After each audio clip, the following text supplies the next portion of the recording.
Hello everyone, RH health care simulation centre में एक बार फिर से आपका स्वागत है।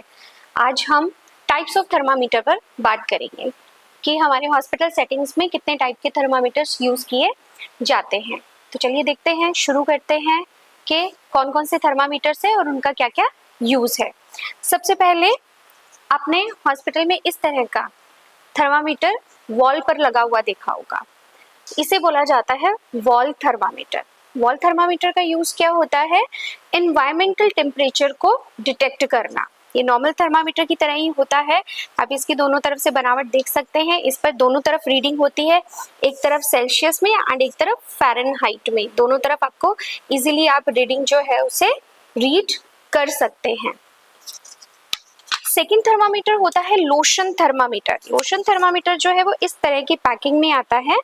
हम इसे इस तरीके से निकालते हैं, आप देख सकते हैं। ये देखने में ग्लास का होता है एंड इसके ऊपर minimum 10 degree Celsius and maximum 50 degree Celsius marking करी हुई होती है। एंड इसका यूज क्या होता है? सपोज हम पेशेंट पर कोई भी प्रोसीजर कर रहे हैं, कोई भी लिक्विड सॉल्यूशन यूज करना चाह रहे हैं, तो हम इसको उस सॉल्यूशन में डिप करके उसका टेम्परेचर नोट डाउन कर सकते हैं। और अगर मान लीजिए हमें लग रहा है कि टेम्परेचर कम है या ज़्यादा है, तो उसके अकॉर्डिंग हम इसे चेंज कर सकते हैं। सपोज पेशेंट को हमें बेड बाथ देना है या पेरिनियल केयर का सॉल्यूशन हमें बनाना है, तो उसका एक्यूरेट टेम्परेचर, बॉडी टेम्परेचर के इक्वल टेम्परेचर चेक करने के लिए हम लोशन थर्मामीटर का यूज़ करते हैं।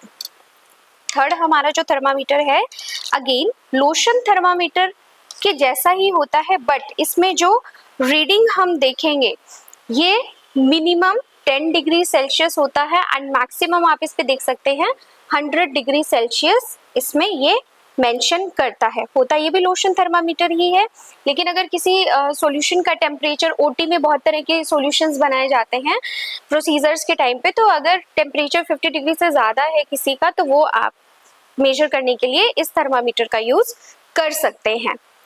नेक्स्ट थर्मामीटर जो है वो है हमारा रैक्टल थर्मामीटर।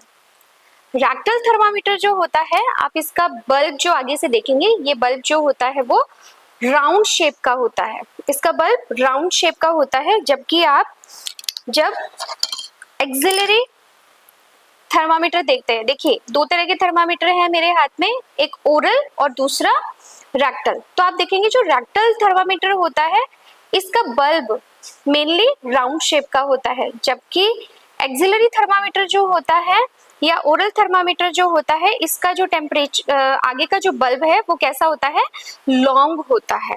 ठीक है, ये राउंड शेप इसलिए बनाया जाता है ताकि जब आप इसको रैक्टम में इंट्रोड्यूस करें तो जो रैक्टम है वो इसको पूरा अच्छे से एनक्लोज कर ले। आप इसको देख सकते हैं और ये हल्का सा ट्रायंगल शेप का आपको फील होगा। जब आप इसको हैंड में इस तरीके से पिक करेंगे तो इसकी जो शेप है वो ट्रायंगल शेप की होती है एंड इस पे फ़ारेनहाइट एंड सेल्सियस दोनों में मार्किंग की हुई होती है।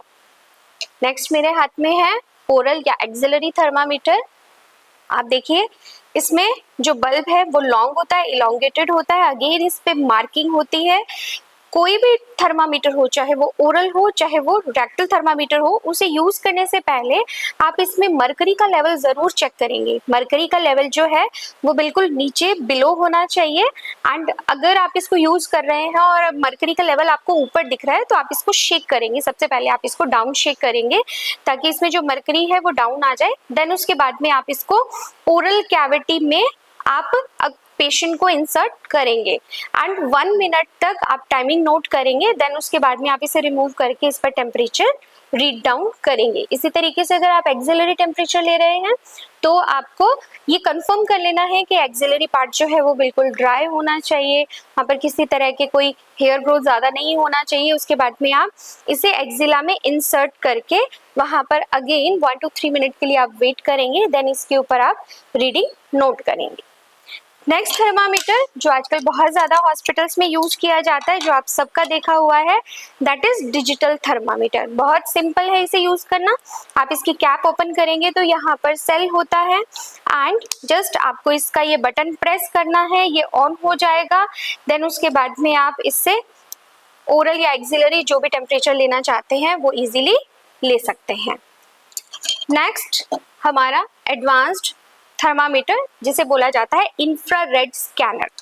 इंफ्रारेड स्कैनर आप देखेंगे बिल्कुल गन शेप का होता है। इसमें आपको यहाँ पर एक बटन दिखाई देगा एंड यहाँ पर 3 बटन्स आपको दिखाई देंगे, ठीक है।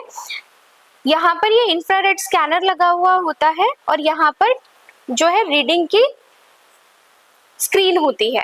तो जब भी आप इसे इस तरीके से टच करके यहाँ पर इस बटन को प्रेस करते हैं, इस बटन को जब आप यहाँ पर प्रेस करते हैं तो आपको यहाँ पर रीडिंग दिखाई देती है इस तरीके से। इस तरीके से जब आप यहाँ पर रखकर बटन प्रेस करेंगे तो आपको यहाँ पर रीडिंग शो हो जाएगी। ये क्यों यूज किया जाता है? To prevent cross contamination. Suppose आप ओरल, डिजिटल या रैक्टल कोई भी थर्मामीटर आप यूज करते हैं, एक पेशेंट से दूसरे पेशेंट पर यूज करने से पहले अगर आप क्लीन करना भूल जाते हैं तो क्या हो सकता है? क्रॉस कंटामिनेशन हो सकता है, हॉस्पिटल एक्वायर्ड इन्फेक्शन हो सकता है। लेकिन जो इंफ्रारेड स्कैनर होता है इसको यूज करने से जो क्रॉस कंटामिनेशन है उसके चांसेस बिल्कुल जीरो हो जाते हैं, क्योंकि ये स्किन के ऊपर सुपरफिशियली टच करता है। आप इससे बॉडी टेम्परेचर भी ले सकते हैं and as well as superficial temperature भी नोट डाउन कर सकते हैं। तो ये तो थे हमारे टाइप्स ऑफ थर्मामीटर। इसी तरह के मोर इंटरेस्टिंग वीडियोस के लिए बने रहिए हमारे चैनल पर। तब तक आप सभी को thank you and bye bye.